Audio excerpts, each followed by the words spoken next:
How does it all look? Is my hair good? It's all good. I didn't know much about him. Well, that's just not true.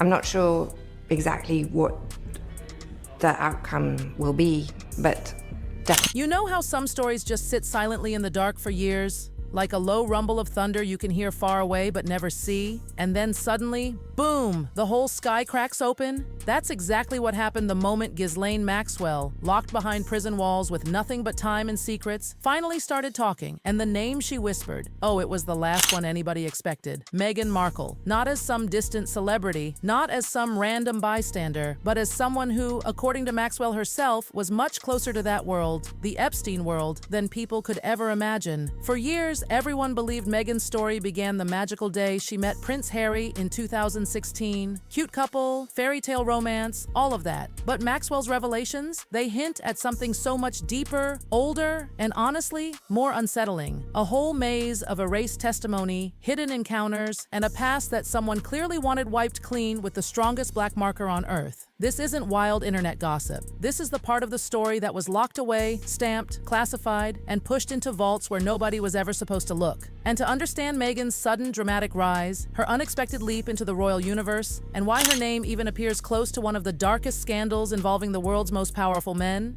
you have to go back to the beginning. The part everyone tried to erase, the missing hours. When Maxwell's testimony finally became public, everyone expected a hurricane of names. Dates, connections, scandalous details, the stuff that takes down governments. But instead, the world got a document that looked like someone attacked it with a black Sharpie in a fit of rage. Entire paragraphs vanished, whole pages obliterated, hours gone like they never existed. 12 hours, wrap your mind around that, 12 hours of her spoken testimony just gone. That's longer than an entire school day, longer than most people sleep, and every single minute of it was sealed, hidden, buried, and trust me, those redactions weren't random. According to people close to the transcripts, those removed sections were so sensitive, so explosive, someone decided they were too dangerous for daylight. And here is where the whole story tilts. In those missing hours, the ones that disappeared into legal darkness, Meghan Markle's name reportedly appeared. Not as a rumor, not as a side note, but directly connected to people, events, and circles sitting right at the center of the Epstein scandal. Before Harry, before Buckingham Palace, before the global fame, her name was allegedly part of a testimony the world was never meant to see. That's where the real maze begins. And it leads straight to the moment Meghan herself almost got dragged into the courtroom. Long before royal weddings and Oprah interviews, Meghan's name surfaced somewhere nobody expected, on a witness consideration list from Virginia Roberts. Yes, that Virginia. One of the most pivotal voices in exposing Epstein's network. She reportedly requested Meghan Markle as a witness. And no, not because Meghan was famous. According to Virginia, Meghan had direct knowledge of certain individuals, especially Prince Andrew, even before she ever joined the royal family. Imagine that. For Virginia to ask for Meghan meant she believed Meghan had been around the same environments, the same people, the same closed-door settings. Meghan wasn't asked because she was a duchess. She was asked because she allegedly saw things before she ever became one. Of course, the legal teams panicked. Bringing Meghan in as a witness would have meant putting her past, her social circles, her earlier connections under the brightest spotlight imaginable. It would have forced questions people did not want asked. So, surprise, surprise,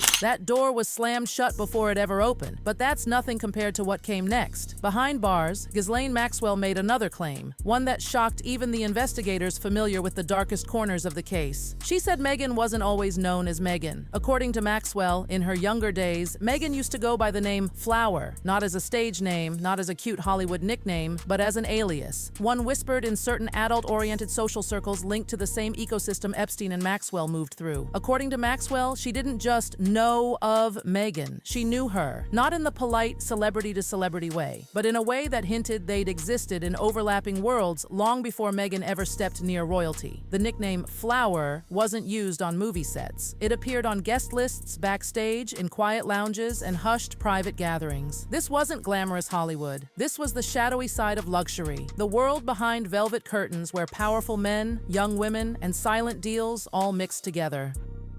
And here's the part investigators can't ignore. The nickname suggests Meghan wasn't an outsider to that environment. She moved in it, she had a presence there, and that means her path into royal life wasn't a straight line from Hollywood. It crossed through a world the monarchy has spent decades trying to distance itself from. To understand how Meghan's earlier social life intersected with royalty, you have to step into those elusive private events. The invitation-only parties, the charity galas, the expensive dinners where the powerful glide through rooms like ghosts. Back in the early 2000s into the 2000s, Prince Andrew wasn't exactly shy about appearing at events with Epstein and Maxwell. These places weren't random. Every single person allowed inside was there for a reason. And according to people familiar with those circles, Meghan appeared around the edges of those same events. Not arm in arm with royals, but present, in the room, watching, absorbing, connected through the kinds of introductions that can change careers overnight. Not romantically linked to Andrew. Nobody is claiming that. But close enough to see the atmosphere, to see the power dynamics, to understand the unspoken rules, and this becomes extremely important when you remember Virginia Roberts' request. Meghan didn't appear out of nowhere. She had seen things, heard things, enough to make her an uncomfortable potential witness. But Andrew wasn't the only royal connection hovering around her world. There was someone else, someone the public never expected. Sarah Ferguson, Fergie, the woman who has always been attached to the royal family through scandal, money, and Andrew himself. According to multiple insiders, Fergie knew Meghan long before the engagement ever made headlines. Their circles overlapped. They attended the same exclusive gatherings. They knew the same powerful individuals, some of whom were entangled with Epstein and Maxwell. Some even say Fergie was quietly competing with Maxwell for influence in certain wealthy networks at the time. And here's the twist. Once Meghan's fame began to rise, Fergie allegedly tried to keep her at a distance from Andrew. Whether she was protecting Meghan, or protecting Andrew, or protecting herself, no one knows. But the tension was real. Then comes the night that changed everything. The night Meghan's world collided with Harry's. Everyone thinks Meghan met Harry through some fairytale coincidence. But in reality, the scene was practically engineered. The music, the glamour, the perfect lighting, all of it happening at Soho House, a place run by people deeply connected to billionaire Ron Burkle, a man whose network stretched from Hollywood elites to certain figures tied to Maxwell's social world. In April 2015, Soho House opened a new location in Istanbul, and both Prince Harry and Prince Charles were there. And Meghan, she was there too. Some say it was arranged by a friend, others say Burkle himself orchestrated the introductions. Either way, it wasn't luck. It was placement. It was timing. It was designed. Within a year, Meghan transformed. From random actress to activist. From Hollywood to humanitarian. From flower to future duchess. People don't rebrand that fast without help, without guidance, without a push from powerful hands. And those powerful hands might not have been from Hollywood. They might have come from the same older networks Maxwell hinted at before her testimony was blacked out. And here is the chilling part. The redactions aren't protecting Meghan. They're protecting the people around her, the ones who placed her in certain rooms, the ones who watched her rise. Not because Meghan is dangerous, because Meghan is a witness. And witnesses, especially ones who become duchesses, must be managed. Inside the palace, reputation is life. And this is why Prince William's boundary is so firm. Why he refuses, absolutely refuses, to let Meghan anywhere near the royal inner circle again. Not over the interviews, not over the drama, but because of her past connections. The ones tied to the same web he is trying desperately to erase from royal history. The moment Andrew tried to attend that Balmoral service and William blocked it, saying either Andrew leaves or I leave, it proved everything. William is done with that world. Maxwell's world, Epstein's world, any world that overlaps with scandal. He's not shutting Meghan out because she's loud. He's shutting her out because she knows things. Things that could crack open the monarchy if spoken at the wrong time. And that brings us to the origin point, the place whispered about but never publicly discussed. The yacht. That infamous world of glittering knights, powerful men, and young women trying to climb their way towards something bigger. The world Meghan allegedly stepped into years before she ever stepped into Kensington Palace. The world where deals were made quietly, where people were placed,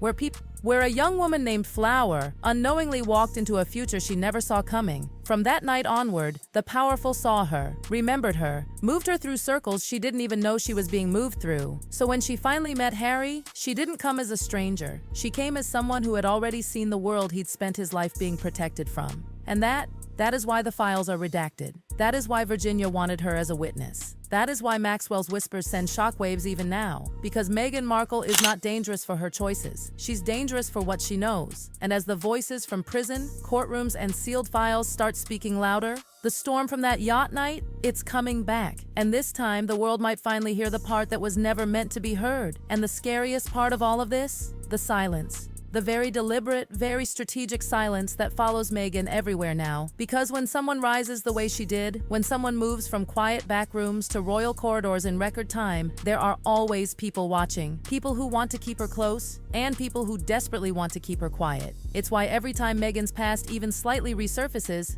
there's a sudden push of distraction. A new interview, a new project, a new controversy that shifts attention away from the one question nobody dares to ask out loud. What exactly did she witness in those early years? Because the truth is, Meghan didn't enter the royal world as a naive outsider. She stepped in with a history, one brushed with shadows, whispers, secret invitations, and powerful names that would send shivers through any palace hallway. And those names, some of them are still alive, still influential, still terrified that someone who was once in the room could one day decide to speak, and that's the part nobody is ready for. Because if Meghan ever decided to open the vault of her memories, if she ever chose to speak freely about those early circles, the ripple effect would be catastrophic. Not just for Hollywood, not just for the monarchy, but for the entire network of powerful individuals who relied on silence to survive. And that is why this story, this storm, this entire unraveling feels far from over. The redacted files, the missing hours, the whispered alias, the disappearing testimonies, all of it points to something bigger rising beneath the surface, something that started long before Harry, long before the crown, long before anyone knew her real name. And when that storm finally breaks again, the world won't just hear Meghan's story, it will hear the truth people tried to bury with her.